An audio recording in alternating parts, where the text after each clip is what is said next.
How's it? My name is Jordan and today I'd like to talk about a really important issue, overfishing in the fishing community. So why should you be worried? You might have never been worried before, so why does that need to change? Now I know it sounds a bit redundant and stupid to say, but the ocean isn't an unlimited supply and we've been treating it like that. I went to Brixham Fish Market, which is known as one of the biggest fishing ports in the UK and brings in about £26 million per year, which is 1/5 of Torbay's economy. Now I'll put my hands up and admit that I thought that all fish markets were exploiting the seas and overfishing was terrible and they weren't even thinking about the consequences, but boy was I wrong. Now we start this video by looking at the means to all of this, the boats. That boat that's a typical beam trawler. He would go to sea for probably 5 to 6 days at a time. So they have ice, or how do they store the fish? Yeah, they got ice down below. They got ice making facilities. So they make ice on board? They make ice on board. What they've got, not all of them, the fortunate ones have got machines where the salt water is converted into ice, so they have saltwater ice. Wow. Yeah. So do the other ones have to just bring water, like if they can't make it out of salt water? I was going to speak to you about this, but I didn't want to get in the way there because that boat there. Just here to the right of us, or behind some of you, this is what we call our ice plant. The ice plant, that holds 60 tons of ice. And round the other side there's some chutes. There's a chute for a boat and there's a chute for a buyer. So a buyer if you wanted to fill up a box, or a boat if you wanted to fill up your fish room. They say, can I have 5-6 ton of ice? The button's pressed, it goes down the hole. 6 tons? Yeah, 5, 6, 7 ton, whatever they want. How did you guys purchase this? Did you? We purchased that probably, I think it's about 3 years ago we bought this. It was a cost of £1 million, €1 million. Does everybody chip in, or like how? No, we bought it. We invested £500,000 if you like in that, and the other was 50% EU funded. And so it's like shared infrastructure that everybody in the trawler association. They can use, but they pay to use So it. you pay when you get your ice out. Yeah, you pay, per ton. How much is a ton of ice? I think it's gone up to £43. And that's a bargain. When you just buy it back at Tesco, it's like £1 for like that much. Yeah. Just buy your ice from here instead. You don't want to be dragging a bag of pop, a ton. That's true. You got a good party. Yeah. Lots of margaritas with that. It does get lighter as you get up the road though. Especially on a sunny day. They just need a bit of room. Now, not all of us are interested by the intricate mechanics of making ice on board, and that's understandable. But it is a crucial part in getting all that fish that you expect in restaurants and supermarkets across the country fresh. When it comes to that fine dining experience you have with your family or on date night, you expect that fish to be as fresh as possible, and that fish could have potentially traveled thousands of miles just for your dinner. All of these seemingly insignificant parts of fish trading are so much more important than we can imagine when we see the big picture. Probably 3,000 litres of fuel a day, this thing. Wow. And the fuel is about 45 pence a litre at the moment. So you imagine it's got to catch quite a bit. The beams on here are the maximum we can have in the UK. We can't have anything.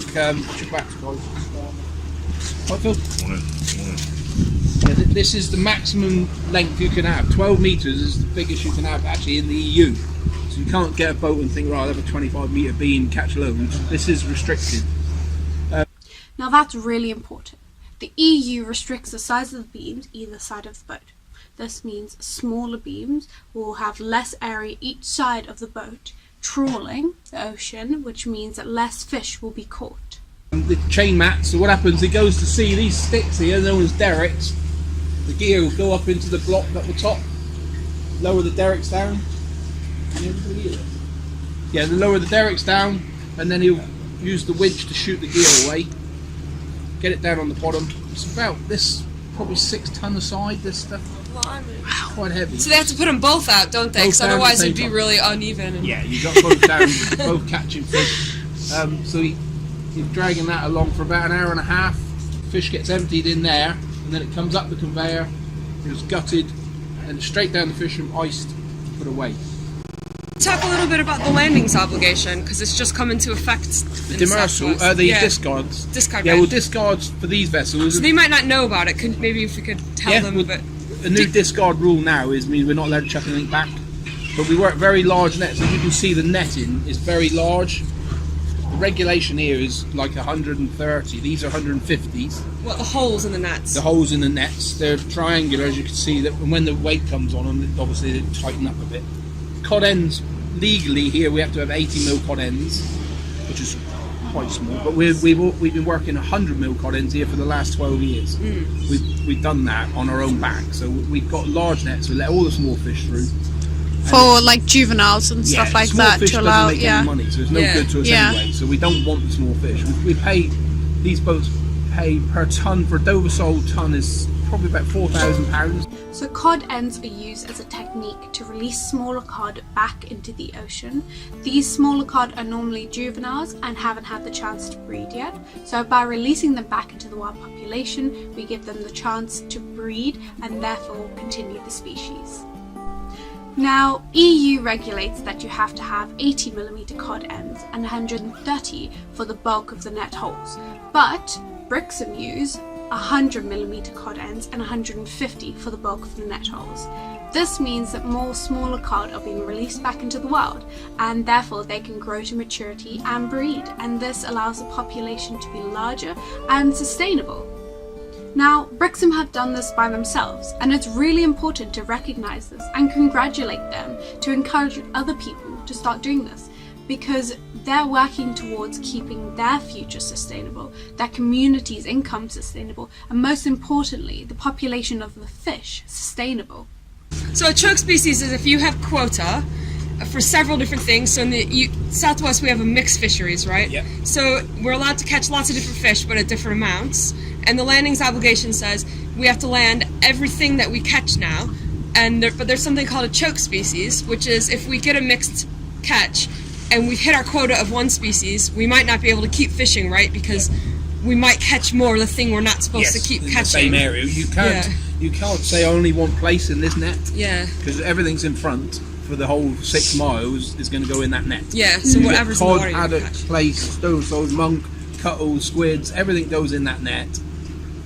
Dover sole collect around £5 to £6 million per year, and this is why they're restricted, because if they weren't restricted there would be a possibility that people would exploit this and try and get as much money from them and possibly cause the population to go into collapse. And that's why you need to sort it and everything. I don't want that place because I've got a choke species, so we have to rule in as then we can land it. It comes off the national quota, which annoys people that got loads of quota, because that will be coming off their quota eventually. So it is a bit of a bane. This the fella that. How do people feel about it though? How do fishermen feel about I it? would think now the quota system of Brixham's pretty manageable. Everybody's got enough. So we're okay here at the moment, but there's like the smaller vessels under 10s and 15s that don't have any quota. Yeah. So they're restricted by a monthly quota by the government, which doesn't allow all these things to happen. So they have to stop or change. Do they land fish here too, the under 10s? Yeah, we've got loads of under 10s, under 15s inside. We'll show you those. The small boats are usually in there. So can I ask, it might be a sensitive subject, but do you think for the amount of fish that is catching, is everybody happy with the amount that's being caught right now? At the moment, with the fishing, there's never been so good. Okay. At the moment. All right. You know, we come from, when I was fishing in the 80s, there was 45 beam trawlers here, and now we've got about 16. So it's very sustainable. Everybody's like, quite happy with the quotas that they've got. Yeah. These fellas have trouble catching all their quotas. So it's right. Wow, really? So they can't use all their quota because they just can't catch enough. So they swap. So they do. So the over 10s are happy. Over 10s. What about the under 10s? Under 10s are getting free quota. They get absolutely free okay. fish, where these guys have to pay for everything. So then why the uproar? Why was the fishing community generally in the UK so supportive of Brexit? Because fishermen want their fair share. Yeah. We go to sea knowing that a French fishing boat, which is in our waters, can catch 9 times as much fish as we can. Really? So we can't because of their quotas, because it's stricter here. They have higher quotas.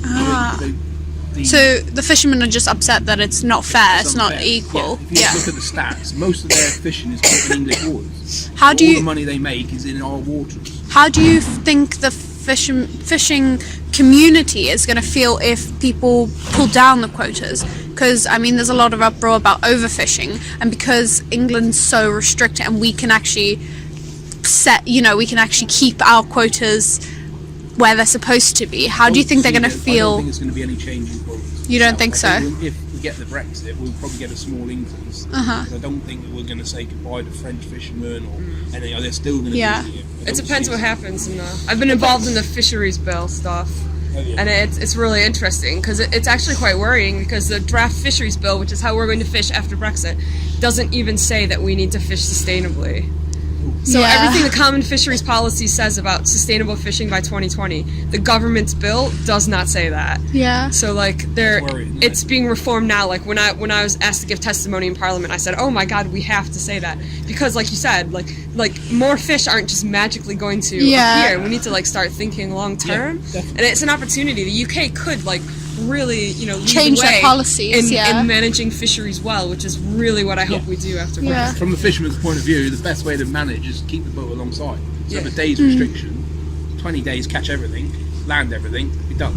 Really? That's my opinion. So the time... to restrict your time, isn't it? Yeah. So, these fellas are working probably 25 days a month. You said to him, you've got 15, keep everything. Everybody kept everything.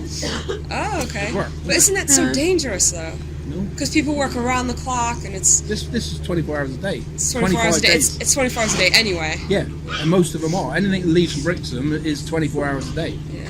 So it's very, I would say bring back the days, and then if fish deemed to be coming short, bring back the days. Yeah. When the fishing's good, give them more days. Looking after our own area, we're looking after our own fishery. We've got a lovely fishery here, and probably the best quality fish, certainly in the UK, maybe the world. It's the best fish ever, and we're looking after it ourselves. We want to look after it. So you feel like, because it's like shared ownership, so shared responsibility, Well, instead of the tragedy of the commons. It's ours. This Lyme Bay area we deem as ours. We treat it respectfully. I think that's really healthy. It's really healthy. We try to keep But it well, so then, do you get angry when you hear of news of other fishermen in other countries or other stuff not respecting the ocean as well as you are? Very difficult.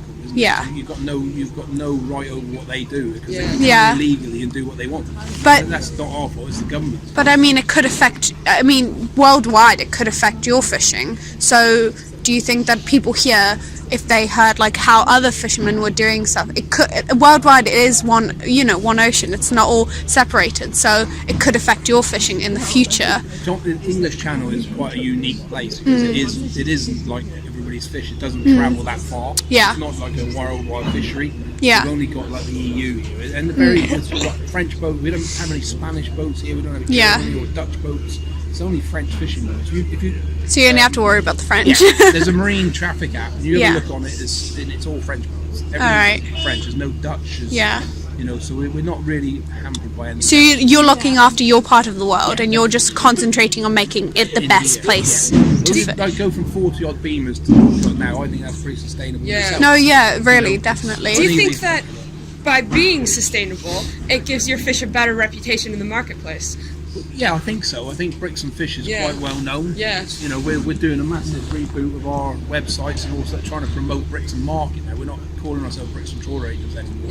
Yeah. Actually, our website is Brixham Market, and then it feeds to us. Okay. So we're booting that now, promoting Brixham Fish. Yeah. It's pretty. It sounds less industrial. Sounds more local. Sounds more. and then everybody benefits. Because it's got other like restaurants on it and all that stuff. Yeah. Well, it sounds less scary. I think for the public, hearing like a trawling, like that's a very most people don't know what it means. Yeah. So but everybody knows what a market is. Yeah. Looking for the fishery to end within 5 years. They do everything to make sure that they leave it for future generations. There's years and years left in it. Yeah. There's got to be to pay the bills. Yeah. It's the really big industrial scale fishing. Yeah. Well, we don't agree with that. No. We feed seals. And then So Brixham is like, you guys really value the local kind of feel to it. You really value the fact that you're trying to keep a living for everybody, for years to come. Sustainability should be at the forefront of everybody's minds. Even if you don't eat fish, go swimming in the ocean, or go fishing, we don't want to be a part of the century that fished into extinction. If we don't talk about it, then it won't change. So if you want to go for a tour at Brixham, they do tours every week, but you do have to get up bright and early. So if you're buying fish from a restaurant, make sure you ask whether it's from a sustainable source. And if you're buying from a supermarket, look for the MSC logo, which stands for Marine Stewardship Council, because you have a right to know and a responsibility to care. I really hope you guys were able to learn something from this. I know I did, and I really enjoyed putting this video together because it's about a subject I'm really passionate about. So sorry if it took a little bit longer than normal, but if you got to the end of this, I'm very proud of you. Thank you so much to Brixham Fish Market for hosting us. You guys really were amazing hosts. And I will be putting up a video with Dr. Abigail McCourtis-Gollop and myself discussing the very important issue of sustainable fishing in our waters. So keep your eyes peeled for that. And as always, I hope you guys really enjoyed the video. Give it a like, subscribe, comment, and all that jazz. And I hope to see you in the next video. Bye!